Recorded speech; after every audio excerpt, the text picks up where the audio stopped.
and welcome to the 12th episode of Barebones for the Practical PM series. In this series, we pick up topics that are important to product managers, cut through the fluff, and get to the essence of it.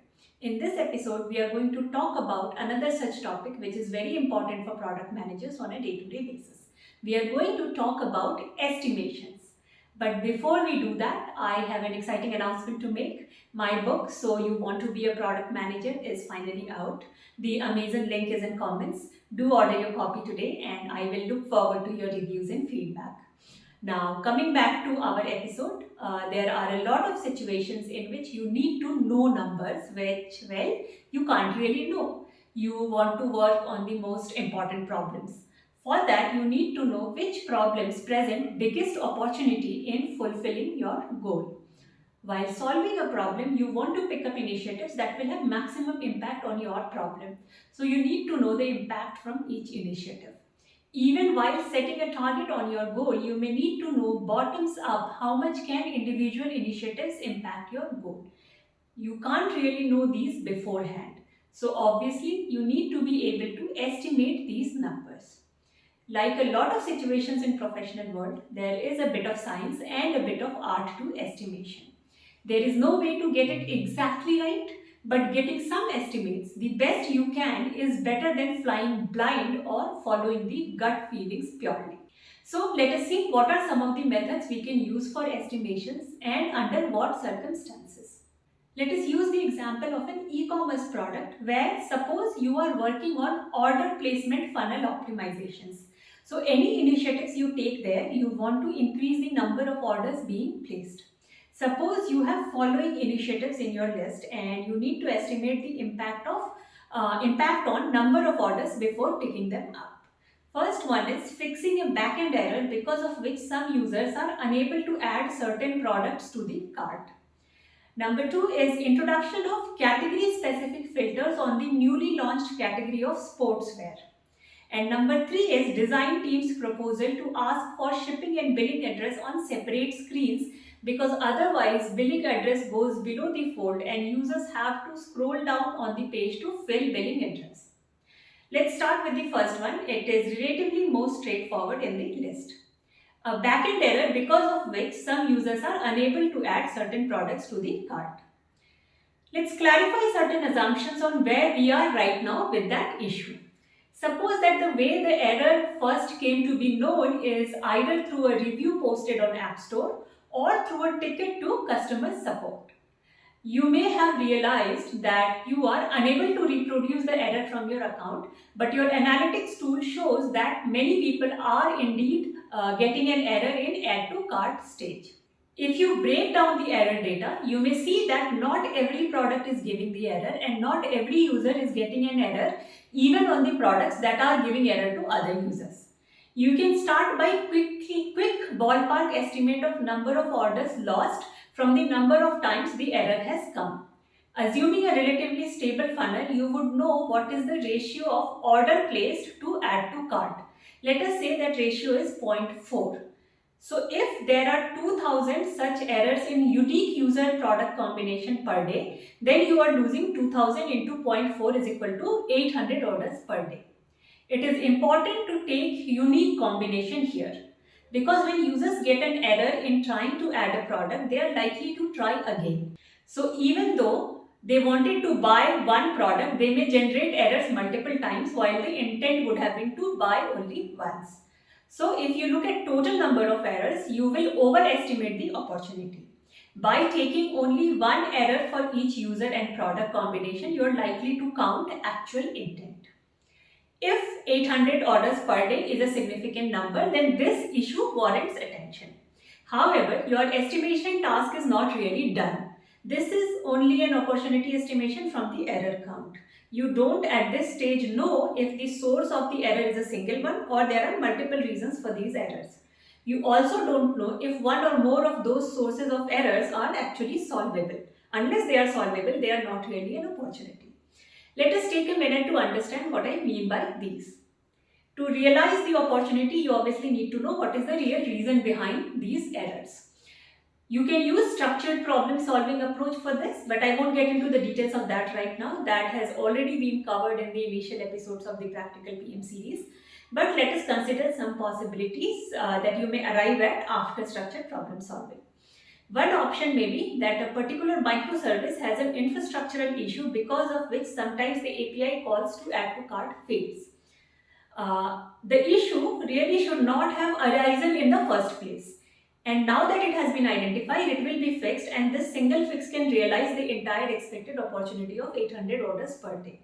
This is great and straightforward. However, a more complicated scenario may emerge where the error may be coming because some products are not shippable to the user selected location. The expected UX was that such products won't even come up in the search result for the user, and if the user did land on it through some direct link, they will never see the add to cart button. It will be disabled. But during a release meant for another part of the product, the add to cart button had become enabled for such users on these pages, and hence they started getting errors when they tried to add to the cart, because backend also checks for the availability, doing its job very well actually. So in this case, the add to cart button should be disabled again. There is really no opportunity to increase the number of orders, just a UX mistake that has crept in. The opportunity has come down to 0. Then the issue may be somewhere in between too, that some of these products are indeed not shippable and hence getting the error, but some others are actually shippable and the microservice is causing error in them. So your opportunity will be lower than 800 orders per day, but not 0. In some cases, after going to source, you may realize that it is not affecting random products, but products from, say, a certain category or sellers. If these products being affected are that specific, then your funnel equation may change. They may belong to a category where your funnel may be better or worse than the average. So order placed to add to cart ratio for such products may not be the average of 0.4, but a higher 0.5 or a lower 0.3.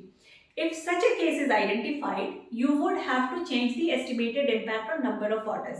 It may become 2000 into 0.5 is equal to 1000 orders, or 2000 into 0.3 is equal to 600 orders, whichever be the case. So that's how we can estimate opportunity for our first initiative in the list. Now let us come to the second initiative in question and see how we would try to estimate the impact of introduction of category specific filters on the newly launched category of sportswear. Here again, let me state the assumptions I am making about the current situation. Sportswear is a newly introduced category, but the other categories already have category specific filters available in listing and search. If it were the introduction of filter feature overall on the e-commerce product, the scope of impact and estimate would have been totally different. So, how would we go about estimating the impact on number of orders if category specific filters were to be introduced for sportswear? You may be lucky here, and there might have been another category that has seen the launch of category specific filter in recent past. The data may be available for that category about how much jump in orders they saw. That percentage can give you your first estimate. You estimate similar jump in sportswear category as well and calculate the expected number of orders from the current baseline of number of orders in the sportswear category. But if the last such launch was a while back, or the launch of category specific filters was not so clear cut and the data was not measured, or for whatever other reason you can't use data from another category for this, then what? One way would be to look at a category that is closest to sportswear in terms of how the purchases are made. Suppose that turns out to be western casual wear. What you can check there is what percentage of casual wear buyers use category specific filters. Let us say that number is 3%. Then check what is the average order per user received in that category among the filter users versus non-filter users. Typically, the users of advanced features like filters are your most engaged users and they tend to place higher number of orders. Suppose the number of average orders per month from the filter users is 5 and the number of average orders per month from filter non-users is 1.3 in case of western casual wear buyers. So, filter users buy 3.85 times more than filter non-users. Now, you come to your own category. So, one way to estimate would be you will assume that the same percentage of your buyers will also use filters, that is 3%. So if you have 10,000 users in your category, then you can expect 10,000 into 3%, that is 300 users to use filters. Then assume that the difference in number of orders will be similar to that of Western casual wear buyers. If your current average number of orders per user is 1.1 in a month, then you can assume that 3% of the users who start using filters will start buying 3.85 times of that. So 1.1 into 3.5 is equal to 4.2 orders per month. So that's 300 users will start placing 4.2 orders per month instead of 1.1 orders per month. So the extra orders you can expect to get is 300 into 4.2 minus 1.1 is equal to 930 orders. Of course, you would notice that there are lots of assumptions made here. You have directly lifted the percentage of filter users and difference in the number of orders from another category. These assumptions may not hold up. But even apart from that, there are simplifications. Your top 3% users may already be placing more than 1.1 orders per month even without filters, and they may be the same users who will adopt filters. If currently they are already placing 2.3 orders per month, then expected increase will not be of 4.2 minus 1.1 is equal to 3.1 order per top user, but only 4.2 minus 2.3 is equal to 1.9 orders per top user. So the extra number of orders you can expect to receive will not be 930 but 570. You may want to modify your calculation for this. But of course, even this is an assumption. It may be that filter users turn out to be a different subset from current top users. So whatever you do, it is very likely that your estimate will be simplistic and not super accurate. But as we mentioned earlier, it will still be better than flying blind. It can help you take better decisions by cutting out the obviously impactless projects. For example, what happens if you realize while trying to estimate filter uses that across the categories, the usage of category specific filter is very low, something like 0.01%. Even if some users are ordering more with filters, if the adoption is so low, in a new category with few users, it may make no sense to devote resources to developing category specific filters. Alright, so this was a slightly more complex, more uncertain example of estimation where accuracy will be low but estimates are still pretty useful. Now let us move to the third initiative to see yet another different kind of estimation. That initiative is design team's proposal to ask for shipping and billing address on separate screens, because otherwise billing address goes below the fold and users have to scroll down on the page to fill billing address. This is a typical example of an initiative where someone followed one line of thought, a good line of thought to come up with an idea, but forgot to account for the impact from other places. The line of thought followed here was that something important below the fold is bad. The line of thought that should also have been considered but was ignored here is that introducing more screens in checkout can also be bad, because each screen change is a potential drop-off point. So before you even jump into estimating the impact of this change, you have to take a step back to see what problem it really solves. Is billing address below the fold a real problem in placing the order? If it is, it will show up in the drop-offs at the screen where shipping and billing address are asked for.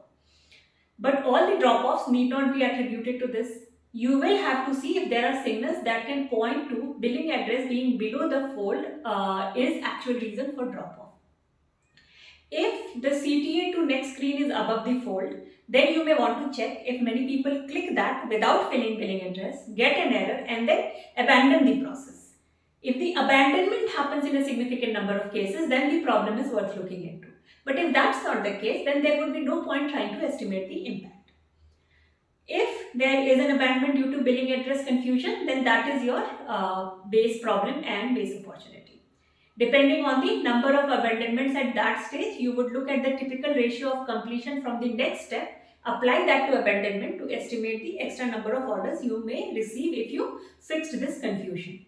However, at this point of time, you would want to explore all possible solutions to this and not just splitting the screen into two. If you do choose to consider splitting the screen into two, then you will have to make another estimate of how much drop-off will happen because of an extra screen in the process, and that will need to be subtracted from the original opportunity estimated. To assess that, you may again want to go for some past release or experiment where an extra screen was introduced and see if you can draw a number from there.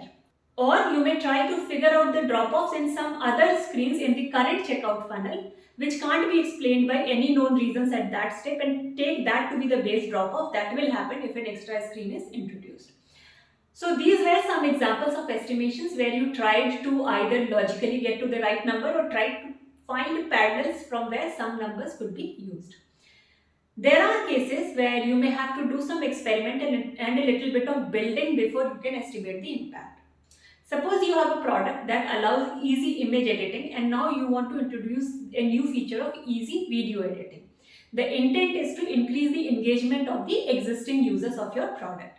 But there isn't any existing data really that can help you determine if there will be significant interest in video editing among your existing users. What you want to estimate here is expected adoption. Adoption would in turn depend on how many people would try the feature for the first time and how many of them will come back for the feature, that is feature retention. At this stage, estimating how many would try is more important, because if people are willing to try, then it makes sense to introduce the feature. If retention is low after that, you can later work on improving it based on user feedback. To estimate how many people will try it, you can do what is called a fake door test. You introduce a link to this new feature at a suitable place and then see how many people click on it. You haven't actually built the feature yet, so once they click on it, they will land on a page that will perhaps announce that you are working on that feature and you may want to record their interest in trying it out in beta. Running this test requires you to just create the link, build this landing page and instrument the entire thing so that you are able to measure user interest. So with very little building effort, you can have some estimation of the percentage of users interested in it. Now, fake door test must be used with caution, however. Because the feature doesn't exist, if your communication on the landing page is poor, it may cause user dissatisfaction. So this must be used very sparingly and experiments must be run for as small a period as possible so that users don't become jaded with your fake experiments. However, when that small risk is justified, this is a good way to estimate user interest. Many tools that allow you to create simple landing pages, send in-app messaging, etc. without having to code anything can help you conduct a fake door test without any coding whatsoever in some cases. A not so fake door test to estimate user interest and potential adoption also is to drive an experience operationally or manually, which is ultimately expected to be driven by product.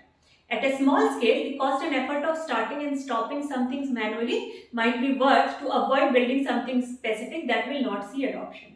If you have some fancy idea about an image editor which will achieve certain transformations through AI, you may create a simpler product in the beginning that tells users that they can upload their images and should wait for a few hours for the AI to do its job. In that time, some person editing images may actually do the job manually and send the image back to the user. You may want to open such an offering only to a small number of users to estimate adoption. Then build the product if the estimate justifies the effort of building. In some cases, user survey may also be a good way to estimate adoption, but they should be used with caution. When it is a need-based offering and the user in question are expert users who have no reason to give evasive answers, then this can be a good way to estimate. So if you have an HR management system for managing full-time employees and your customers have many contract and temporary employees for whom they don't have a good solution but clear requirements, and they say that they would use it if you built it, it is likely that they would. But if you ask the users of an image editor whether they will use video editor, they may see no reason to say no, but not actually use it. If user survey gives a resounding no to a well understood idea, then that may be a good indicator that it won't be adopted. But no to an idea that can't be understood until experienced, or yes to an idea where they have nothing to lose by saying yes, should be validated through other ways. Overall, there is no formula for making estimates. I am sure you can come up with more clever ways of estimating things in your specific context, but some principles may be useful. Irrespective of the metric you are ultimately trying to estimate, be clear on where the direct impact of a particular initiative or whatever it is that is leading to estimation is to be seen, and focus on estimating the direct impact first. Then use the relationship between direct impact number and the target metric to estimate the final number. In our first set of examples, we were trying to find the impact on number of orders, but each of those initiatives were supposed to impact another number in the funnel. So it was better to estimate the number that was to be directly impacted and then use what we know about the funnel to arrive at an estimate of number of orders. Number two, break down the metric while estimating. If you want to estimate the adoption of a new feature, that breaks down into initial trial and retention after initial trial. Estimating adoption may be really difficult, but estimating initial trial is relatively easy with a fake load test. Sometimes you may have a parallel experience to draw on retention numbers as well.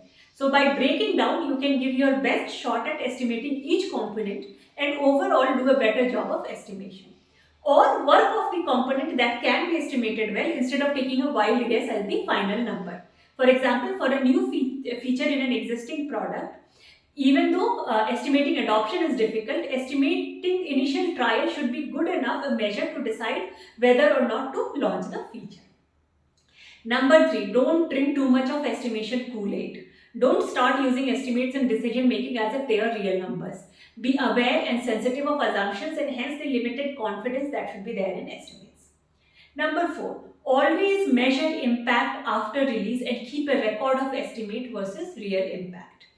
Number five, at your individual level as well as at organizational level, try to keep a record of previous experiments, releases, and their impact numbers. They can be immensely helpful in estimating for later projects. Finally, there will be time when estimates will not be possible or will not tell the real story, but you will have a solid path-breaking initiative in hand. Fight for those if need be, but do remember that those are once in a lifetime kind of situations. In most cases, estimating is better than not estimating despite all its limitations. So that's all from me for this episode. Do you have any interesting case studies or methodologies that you use for estimation in your work? If so, please do share in comments. And yes, my book, So You Want to Be a Product Manager, is out.